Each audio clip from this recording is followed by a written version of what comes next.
Hello, good morning. Hello, my name is Dr. Khadija. Assalamu alaikum. I want to thank you all for watching this video and for watching my videos. We're at close to 600 views in 72 hours. That's a big number. It's 600 people empowered and educated. Thank you very much. Keep subscribing, keep watching, and share the link with as many friends as possible. Let me also wish all Muslims Ramadan Mubarak. So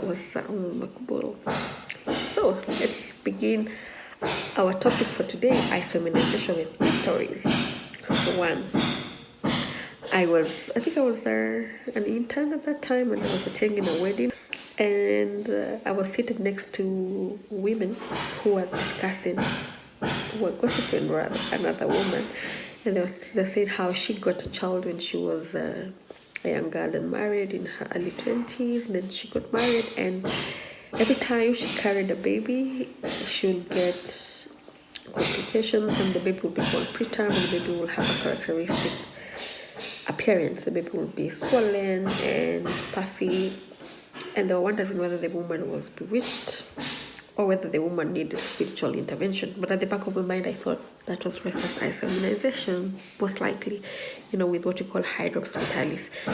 But again, I could not really engage them because I think at the time I was young and shy. But if it happened today, I would definitely engage them and want to know the patient.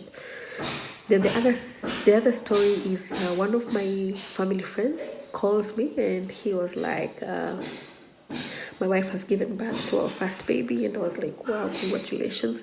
And he asked me, it was during the beginning of the free maternity services in all public institutions. So he was wondering why he was being asked to pay 5,000 shillings for an injection that was mandatory. And that it told him that his wife had to get the injection before she left the hospital. And he was wondering whether he's being conned and whether the wife can do without the injection. So I remember talking to him, and I told him, just drop what you're doing, do anything, borrow that money, take a loan, sell something, but get that injection and get her to get the injection done. I think the hospital at that time did not have the injection, otherwise it could have been free of charge. So he was told to buy from outside and then take it to the hospital for the wife to be injected. So he kept on asking me, so what is the importance? What is the injection about? And first of all, I had to confirm that it was the anti-D injection, which will come in our discussion as we continue. So, one question. Do you know your blood group? Because I know mine. I'm blood group A positive. Do you know your blood group? Do you know your wife's blood group? And if not, why? And why don't you know it? It's very important for everybody to know their blood group. You'll be surprised that I think close to 50% of people do not know their blood groups. Yes, yet this is of so much significance if you're a woman of reproductive age. So just a brief introduction on the blood group systems that we have. We have, you all know, we have A, B, and O, and then others are AB, right? So that is called the ABO blood group system. Then we have what we call the rhesus blood group system. So rhesus is, I won't go into the science of it. So rhesus is mostly the rhesus, the presence of a D antigen, or it can be CE, but mostly it's a D antigen on your red blood cells. So if you have this D antigen, you'll be rhesus positive. If you do not have this D antigen, you'll be rhesus negative. I will not go into the science. I want you to understand it as much as possible. Okay, so one thing to note is that 3 to 5% of our women are blood group negative. So you'll be A negative, O negative, B negative, AB negative. You understand, right?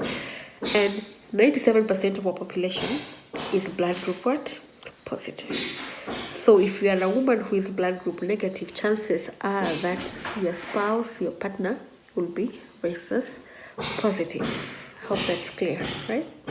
And then, so if your partner is rhesus positive and you're rhesus negative, there's a 50% chance that you will give birth to, or you carry a child who is rhesus positive.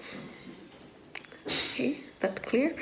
And I will not go into the science of homozygous, heterozygous, but if your husband is what you call homozygous versus positive, then then definitely all your children will be rhesus positive. Okay, that's clear. So what is this big word, isoimmunization? So isoimmunization basically means forming antibodies. Okay, so it has two stages.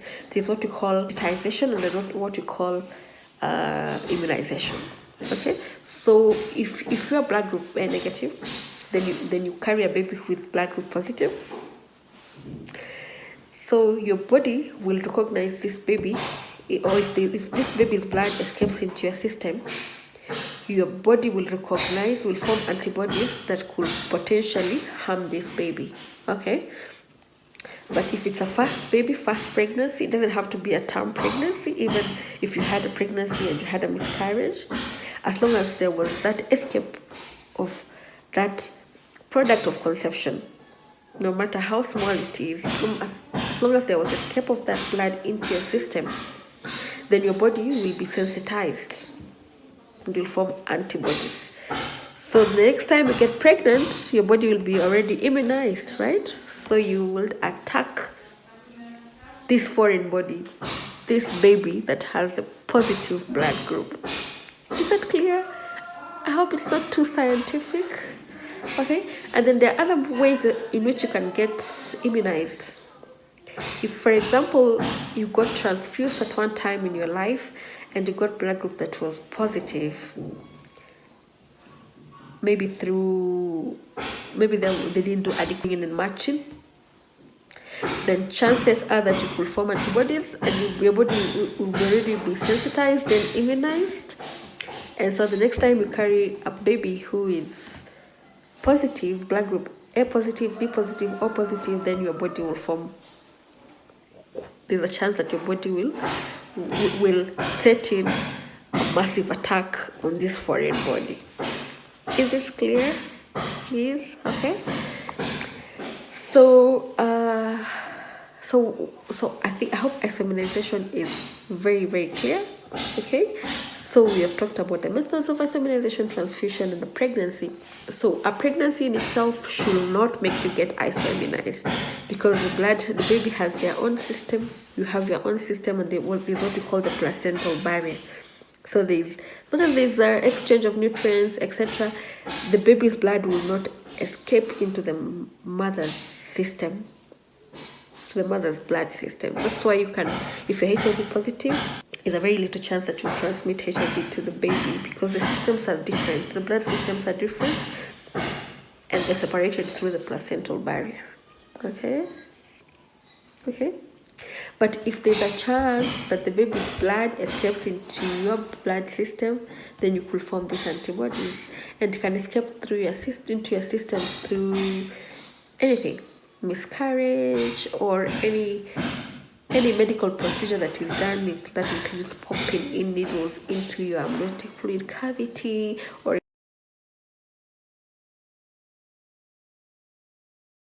area. Are we together? Is that clear? So it just needs anything that could trigger an escape of even more than 0.1 millimeter of blood into the maternal system, of baby's blood into the maternal system, that will catalyze or initiate the formation of antibodies. So blood can escape in many ways. So blood, we talked about miscarriage, any medical procedure that involves poking needles into the amniotic fluid sac or into the baby's placenta, what you call amniocentesis and chordocentesis. All this could cause blood to, fetal blood or baby's blood, to go into the mother system. Okay, you just need more than 0.1 mils of blood to mount this antibody formation. Then things like trauma, like for example, if you fall and you form a slight separation of the placenta, this could cause that. Any bleeding during pregnancy could trigger that, or any maneuvers. Like traditionally we used to hear people being turned from baby being feet first to baby being head first, what we call external cephalic version. All these things could trigger an escape of blood from the baby's system, to the mother's what? To the mother's system. Anything, or even a miscarriage, ectopic pregnancy. If you have an abnormal pregnancy, like called molar pregnancy, that we talk about in some video in the future, all this could mount this antibody formation. Is that clear?